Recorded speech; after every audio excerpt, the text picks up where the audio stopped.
गलवान घाटी में हुई हिंसा का भारत और चीन के रिश्तों पर आपके हिसाब से आगे आने वाले वक्त में क्या असर पड़ेगा? हमने देखा है कि कई जगहों पर चाइनीज टीवी तोड़ी जा रही हैं, लोग सड़कों पर हैं, लोगों में बेहद आक्रोश है।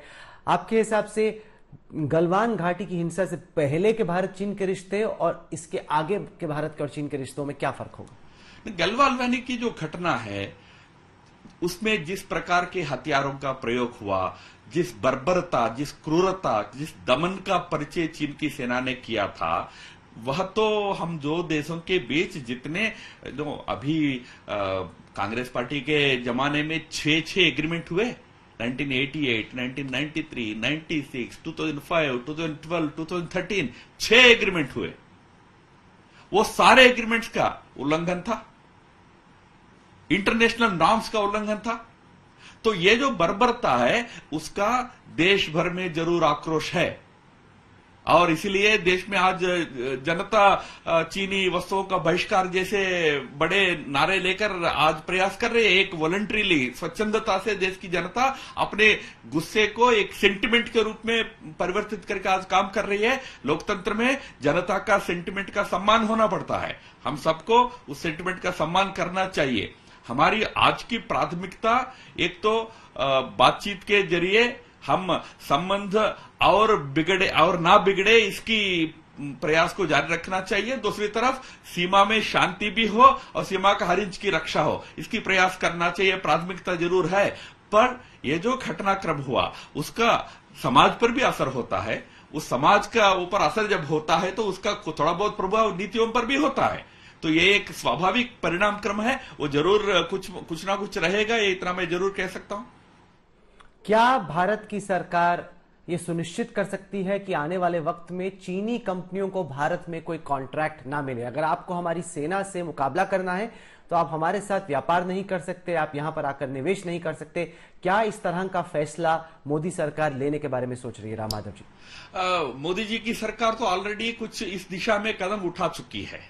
कुछ महीना पहले सरकार ने आदेश निकाला कि जो पड़ोसी देशों से, जिसमें चीन भी शामिल है, इन देशों से जो निवेश वगैरह आते हैं, कॉन्ट्रैक्ट के रूप में हो या कुछ इन्वेस्टमेंट्स के रूप में हो, जो निवेश भारत में आता है वह बिना भारत सरकार की अनुमति के आ नहीं सकता है।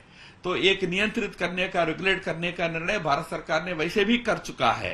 तो और दूसरी तरफ आज भारत सरकार की नई एक बड़ी नीति है जिसका प्रधानमंत्री जी ने आविष्कार किया था, आत्मनिर्भरता की नीति। अपने पैरों पर हमको खड़ा होना है। इस दिशा में भी कई चीजें जिसमें हमको चीन जैसे देशों पर निर्भर होने की आवश्यकता नहीं है। आज तो पैंट जिप से लेकर, बटन से लेकर, मोबाइल फोन्स के स्पेयर पार्ट से लेकर सब चीजें हम चीन से लाते हैं। इसकी जरूरत नहीं है, भारत अपने पैरों पर खड़ा हो सकता है। तो इस दिशा में भी सरकार आत्मनिर्भरता की दिशा में काम करेगी। रही बात जो पब्लिक सेंटिमेंट है चीनी वस्तुओं के बहिष्कार का, उस सेंटिमेंट का ध्यान तो समाज के जितने प्रबुद्ध लोग हैं, जितने नेता हैं, जितने लोग हैं, हम सबको उसका आदर करना चाहिए।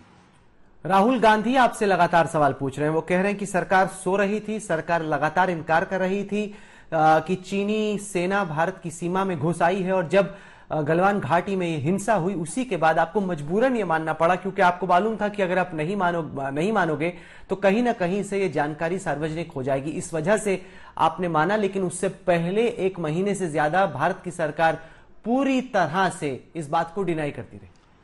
जहां तक चीन का प्रश्न है, पूरा सोने की आदत कांग्रेस पार्टी की है, मिस्टर राहुल गांधी की खुद की है। 3 दिन हो गया था चीनी सेना के बर्बरता का। 3 दिन बाद आज ट्वीट आता है। सो कौन रहे थे? क्यों मुंह बंद था अभी तक?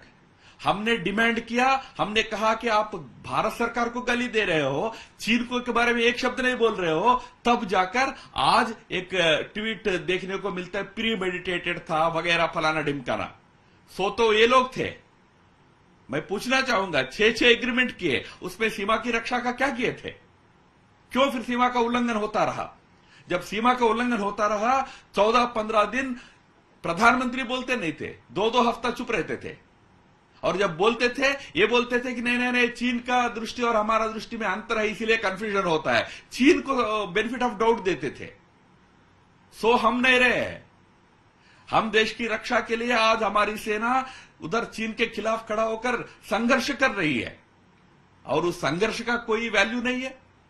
और आज सेना के अधिकारियों पर प्रश्न उठाते हुए प्रेस कॉन्फ्रेंसेस करती है कांग्रेस पार्टी। क्या सेना के अधिकारियों की कोई राजनीति होती है? उनको अपना कर्तव्य मालूम नहीं है? तो इस समय जहां देश एक होकर हमारे सेना, हमारे देश की सरकार के साथ जहां खड़ा होना है, वहां कांग्रेस अपने क्षुद्र राजनीति चला रही है, वो भी जानकारी के अभाव में चलाती है। राहुल गांधी जी ने ट्वीट किया, अहंकार अज्ञान से ज्यादा खतरा है, ये हमारी सरकार के बारे में कहा है। मैं तो ये मानता हूं वो ये कह रहे थे, मोदी जी आप मेरे से ज्यादा खतरा है, यानी मैं अज्ञानी हूं, आप तो अहंकार दिख रहे हैं। शायद उनका कहना का अर्थ है हमारा कोई अहंकार नहीं है, पर जरूर उस तरफ अज्ञान है, क्योंकि ये जो कुछ भी एग्रीमेंट्स की बात मैंने की थी। नमस्कार, मैं हूं अंजना ओम कश्यप। हमें उम्मीद है ये वीडियो आपको पसंद आया होगा। लेटेस्ट खबरों के लिए यूं ही देखते रहिए आज तक, और इस वीडियो के पसंद आने पर लाइक, शेयर एंड सब्सक्राइब करना ना भूलें।